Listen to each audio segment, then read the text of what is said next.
पैसे दिए गए लगभग 70 करोड़ और लगभग 20 करोड़ रुपए थे जो अन्य कामों के लिए वापस मशीनरी और सब कुछ नया हो और कैसे ये वापस शुरू हो सके, प्रारंभ हो सके, वो प्रयास किए गए और उसके लिए कंपनी बनाई गई यंग इंडियंस के नाम से कि प्रयास करें किसी रूप में चालू हो जाए, क्योंकि एजीएल पैसा चुका नहीं पा रही थी। तो एक नया जो नई कंपनी बनी उसके अंदर नॉन प्रॉफिट कंपनी है, उसमें प्रॉफिट हो ही नहीं सकता और कॉमर्शियल काम नहीं हो सकता।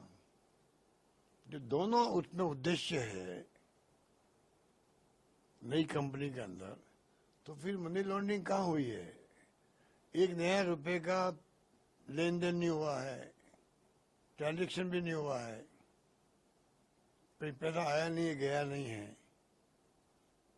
तो उसको लेके इस देश के अंदर ऐसा माहौल बनाया जा रहा है जैसे कि बहुत बड़ा घोटाला हो गया हो। इतनी संपत्ति है बॉम्बे में, दिल्ली में, लखनऊ में उनकी है, अटैच की जा रही है। 600-700 करोड़ की संपत्ति हैं, जैसे उन्होंने चुनाव के पहले किया था कि एआईसीसी के अकाउंट सब सीज कर दिए। ये डेमोक्रेसी की हत्या करने के काम करते हैं बार बार, तो इनका विश्वास था नहीं डेमोक्रेसी के अंदर।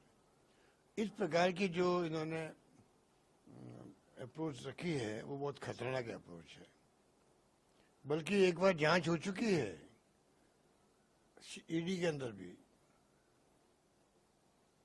और जो आयोग था उसने क्लीन चिट दी है कि इसमें सोनिया गांधी, राहुल गांधी कोई मुलजिम बनते ही नहीं है। उसके बाद में वापस का केस शुरू कर दिया।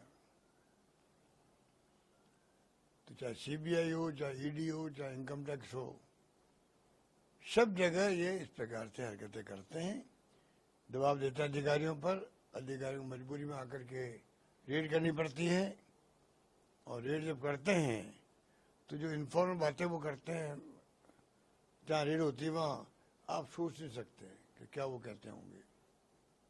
तो ये स्थिति है, और ये केस इस प्रकार का बनाया गया है। ये झूठा, बिल्कुल झूठा केस है, कुछ दम नहीं है। पूछताछ पहले हो चुकी है 3-3, 4-4 दिन तक, राहुल जी के साथ में भी, सोनिया जी के साथ में भी, ये सब मालूम इन लोगों को।